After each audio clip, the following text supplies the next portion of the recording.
demandé à me rendre compte de ce que tu avais fait de ta vie. Jeunes, réjouissez-vous de ta jeunesse. Ah, mêlez-vous de toutes les folies de ce monde. Mais sache que pour tout cela, Dieu t'appelle dans le jugement. Aujourd'hui, la vie est belle. Jouissez-en. Mais vous ne savez pas que la mort va frapper à la porte. Et quand vous allez aboutir en prison, je refuse de regretter une action seulement quand je suis à payer les conséquences de mon action. Même cela, pour m'attaquer à un fou. Et puis c'est là où la gueule en prison, ou bien les sous cabane de l'hôpital, ou bien les affaires ont mal marché, et les samedis si seulement je savais. Et c'est pourquoi les vieux disent constamment, si jeunesse savait, et si vieillesse pouvait. Mes frères et mes sœurs, la jeunesse, c'est le moment de servir Dieu fidèlement. Tandis que vous êtes jeunes, c'est le temps où le diable cherche à tout bout de champ, par tous les moyens nécessaires, à vous perdre, parce que votre cerveau est encore bien aiguisé.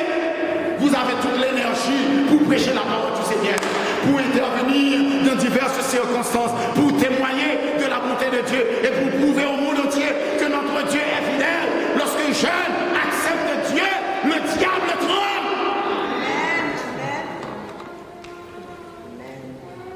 Regarde, élevé, château.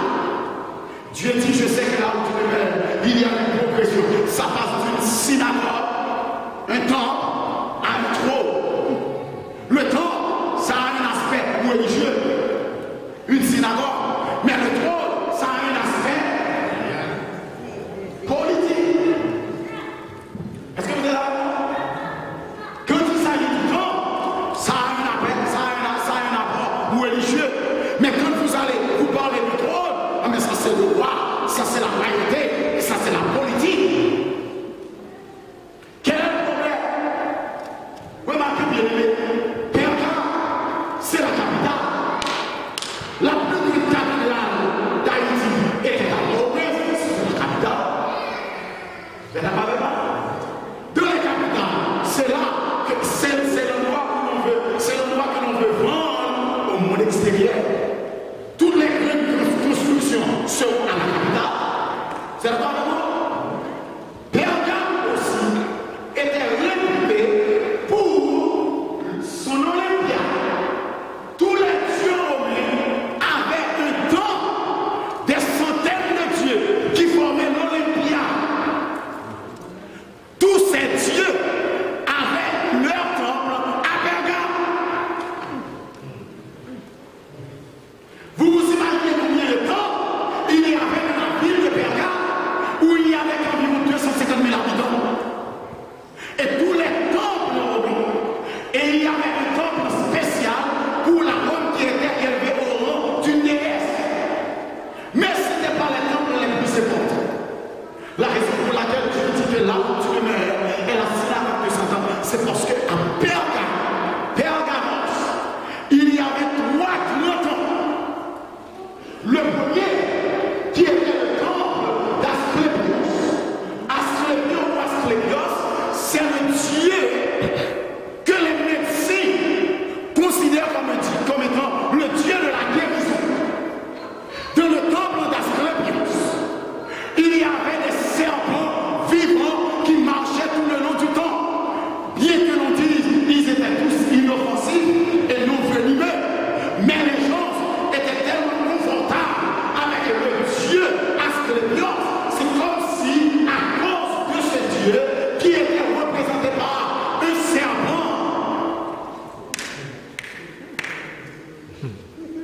donc ils savaient qu'ils pouvaient rentrer dans le temple à n'importe quel moment de la journée, et les serpents étaient soumis, c'était leur dieu. Est-ce que vous êtes avec moi? C'était leur dieu, et les serpents n'allaient plus faire du mal. N'allaient jamais leur faire du mal. Et c'est ici que le temple d'Asclépios, et parce que c'était le dieu de guérison, Asclépios était là, il y avait la plus grande université, ou encore la plus grande faculté de médecine. Les gens qui venaient à Pergame pour être guéris de toutes sortes de maladies, parce que le dieu Asclépios, représenté par des serpents, était là. Et il était le plus haut temps de la ville.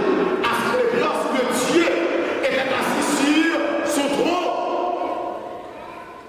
Et il avait sa main sur la tête de serpent. Vous vous imaginez que pour les chrétiens, le Seigneur a déjà dit: je mettrai une inimitié entre toi.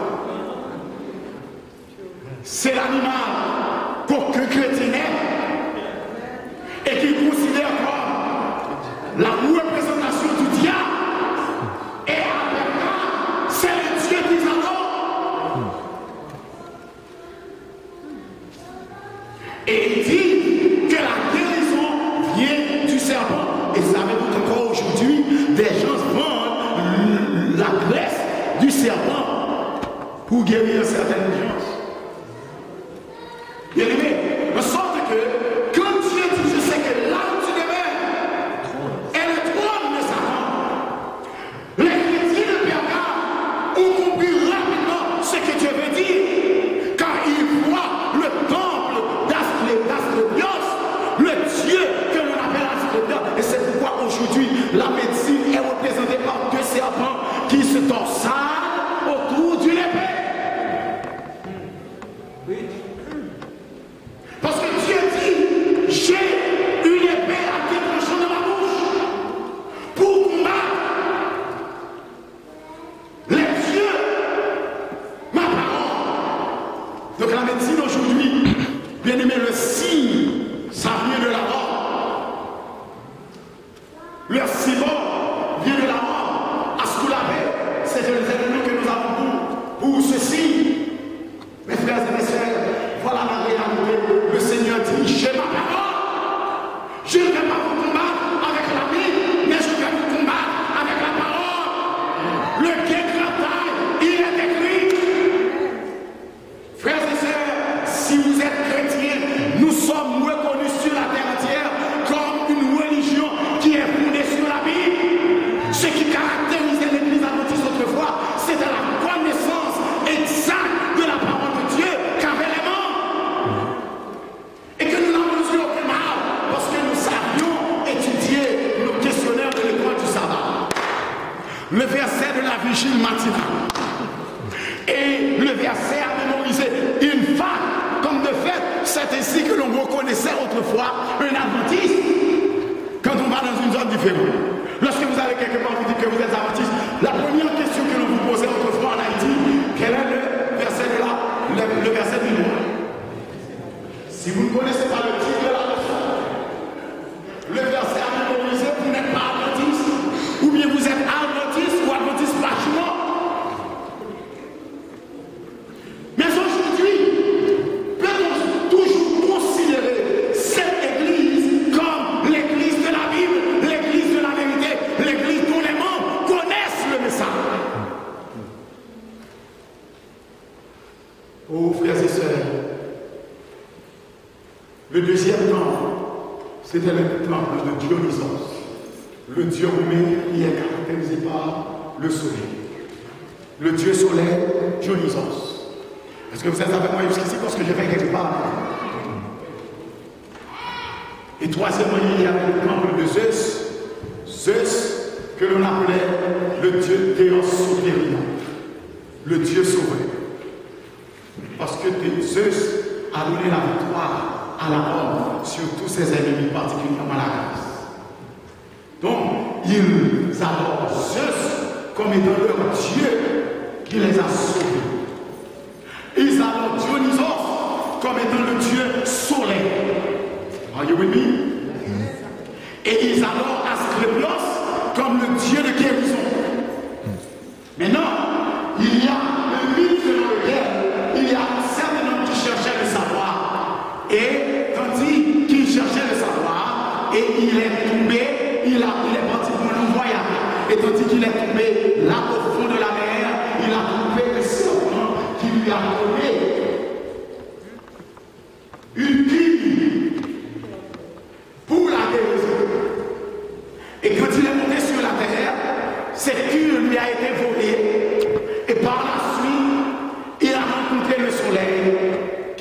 et la réalisation. Parce que cette cure, c'était la cure pour l'éternité. Il voulait vivre l'éternel. Il est allé au fond de la mer. Et le serpent lui a passé des procédés pour la guérison et pour l'éternité. Et ceci lui a été volé. Et c'est ainsi que l'on définit l'histoire de l'humanité. Mais savez-vous que vous allez à Babylone, qui est le premier empire universel avant la mort, que vous allez à la Grèce, que vous allez en Égypte, tous ces grands pays qui ont dominé la terre pendant de longues années, ils sont tous représentés par deux choses. Le Dieu qu'ils adoraient, c'est le soleil avec le serpent autour du soleil. Le soleil qui ouvre les yeux, le soleil qui éclaire. Est-ce que vous êtes avec moi? Parce que le soleil éclaire et l'homme a une certaine tendance à adorer tout ce qu'il ne peut pas expliquer. Ils adorent le soleil avec le serpent. En Égypte, c'est ce qu'ils adoraient aussi. Et à Babylone, le Dieu qu'ils adoraient, c'est le soleil avec le serpent tout autour. Et c'est cette culture religieuse qui est passée de l'Égypte, de la Babylone, aux Médo-Persans, des Médo-Persans à la Grèce et de la Grèce à la Rome. La Rome adorait Dionysos comme étant le Dieu soleil, Diasolis, Dionysos. Et c'est parce que la Rome adorait le Dieu soleil, Dionysos. Pourquoi? Parce qu'ils disent le soleil éclaire. Le soleil éclaire. Et le serpent ouvre les yeux. Parce que le serpent a dit à Ève, le jour où tu en mangeras, tes yeux s'ouvriront et tu deviendras comme des dieux. Donc, ces pays mésopotamiens, ces pays païens adorent le serpent comme le Dieu qui a ouvert les yeux de l'homme. Et le soleil qui ouvre aussi, qui éclaire, afin que nous soyons plus dans les ténèbres. Mais il met de côté le Seigneur Jésus qui dit, je suis la lumière du monde. Celui qui marche avec moi ne marchera jamais dans les ténèbres. Et c'est pourquoi j'aime la Bible lors de la dernière bataille entre Jésus et Lucifer sur la surface de la mer. Lucifer a emmené Jésus sur le calvaire. Et tandis que Jésus est arrivé sur le calvaire, Jésus dit pas de problème, je vais mourir. Mais écoutez, le diable Lucifer, ange de lumière, qui s'est déguisé en ange de lumière, il vient, il a abattu Jésus, il l'a appréhendé, il l'a accusé, il l'a jugé, il l'a condamné, et finalement, ils l'ont exécuté. Mais le diable, regardez, le diable est heureux. Quand il a mis fin à la vie de Jésus, celui qui se dit la lumière du monde, et lui, il sait qu'il est un ange de lumière, Lux,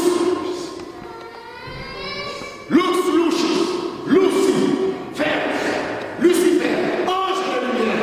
Il est ange de lumière, et Jésus dit qu'il est la lumière du monde. Donc il se donne ce point d'honneur d'éteindre la lumière de Jésus. Si Jésus est mort, il n'y a plus de lumière. Je suis le seul ange de lumière sur la surface de la terre. Mais je suis content de vous dire, dans Matthieu chapitre 26, quand Jésus est mort, quand il a fermé les yeux et qu'il a prononcé sa dernière parole, en disant, Père, entre tes mains, je remets mon esprit. Il dit, je suis la lumière du monde. Quand je suis mort, la terre tout entière sera dans les ténèbres. Et il y a eu une éclipse, et toute la terre est dans le noir, parce que sans Jésus, il n'y a pas de lumière. Qu'importe la puissance de l'ennemi, c'est seulement quand on marche avec Jésus que l'on peut marcher dans la lumière du monde. La Rome adore le Dieu soleil, Dionysos, et le serpent Esclépios, et Zeus qui sauve. C'est pourquoi Jésus dit, je viens avec une épée pour les combattre. Fausse doctrine. Cette troisième période qui a commencé en l'année 313, avec le baptême, avec la montée de Constantin au pouvoir de Rome, à la royauté. l'Église était en pleine persécution avec Dieu chrétien, parce que par Néron et tous les autres, jusqu'à Dieu chrétien, on l'avait pas sans foi. L'Église de Smyrne a connu toutes les souffrances de la terre, mais avec la montée de Constantine, on doit se faire la persécution à cesser. Et Constantine devait remporter une victoire qui était déterminée. Et il ne voyait pas comment il allait remporter cette victoire. Sa femme, sa mère était chrétienne. Et la mère me dit, mais pourquoi tu te remets pas entre les mains du Dieu des chrétiens?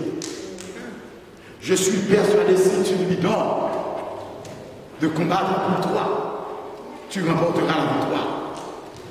Et il a eu un songe, la veille de la bataille, où il a vu le Seigneur lui apparaître et lui dire, chante, pas une épée, mais il faut deux épées croisées avec une paix au milieu.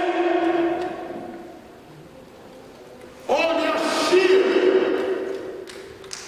que il fallait changer l'image qui était sur leur chir. Je ne me rappelle pas de mon français, bouclier. Le bouclier, ce bouclier qui avait une image, l'image d'une haie, qui représentait le phénix, qui mourait et qui revenait dans la vie. Mais le Seigneur leur a dit de changer cette image et de mettre le P qui représente Christo et le S, ça veut dire Yes Christo. Et il dit si je remporte la victoire, non seulement je vais convertir toute mon armée, mais je vais convertir toute la nation. Ils sont allés dans la guerre et mon Dieu ne ment jamais. L'aigle ne donne pas la victoire, à moins que cet aigle soit le Saint-Esprit de Dieu. Et quand le Saint-Esprit dit, il ne vient pas sous la forme d'une aigle, il vient sous la forme d'une colombe. Et Jésus leur a donné la victoire et le lendemain Constantine s'est fait baptiser. Constantine est baptisé à l'église chrétienne dans l'année 313 et Constantine a changé toute son armée. L'armée de Constantine est devenue une armée chrétienne. Alors, imaginez-vous cette église qui était sous la persécution, cette église qui était souffrante, torturée, désabusée, cette église qui avait été meurtrie par les Romains. Maintenant, le roi romain est membre de cette église. La première chose que je veux dire, mon Dieu est fidèle. Vos ennemis se convertiront quand vous êtes fidèles à l'Éternel. Le Seigneur n'a pas pris le chef de l'armée. Le Seigneur n'a pas pris le soldat, mais le Seigneur a pris le roi. Le roi est converti au christianisme. Mais dans cette église, est devenue tout à coup la religion de la royauté. Parce que j'ai le roi, maintenant fini toutes les persécutions. Mais bien aimé, en général, l'église ne grandit jamais dans la paix, dans la prospérité. Les gens ne grandissent jamais spirituellement. La prospérité n'est jamais bonne conseillère vers la spiritualité. Quand on est prospère, on met Dieu de côté. En Haïti, les gens priaient, servaient Dieu quand ils sortaient dans les rues, parce qu'ils ne savaient pas quand ils pouvaient être kidnappés, quand ils allaient être tués par quelqu'un, par une nuit de quelqu'un, ou quand il va y avoir une manifestation et une balle vagabonde les attire et ils sont allés vers le-delà. Tout le monde respecte Dieu en Haïti. Mais quand ils laissent Haïti, ils sont dans un pays où ils peuvent appeler la loi, où ils ont de l'assurance santé, assurance de vie, ils peuvent manger à satiété, ils ont une belle maison, ils travaillent bien. Le Seigneur est le Benjamin de leurs soucis.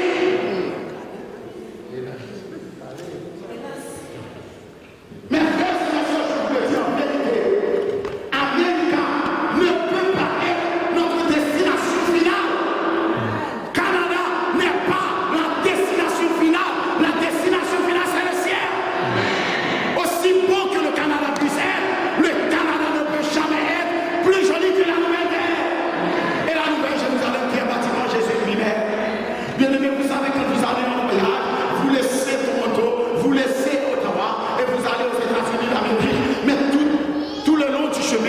vous trouvez des service areas.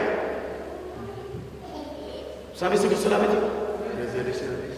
Des endroits de service où vous allez vous lâcher les pieds un petit peu, vous pouvez manger quelque chose, utiliser la toilette si vous en avez. Ça, c'est un service area.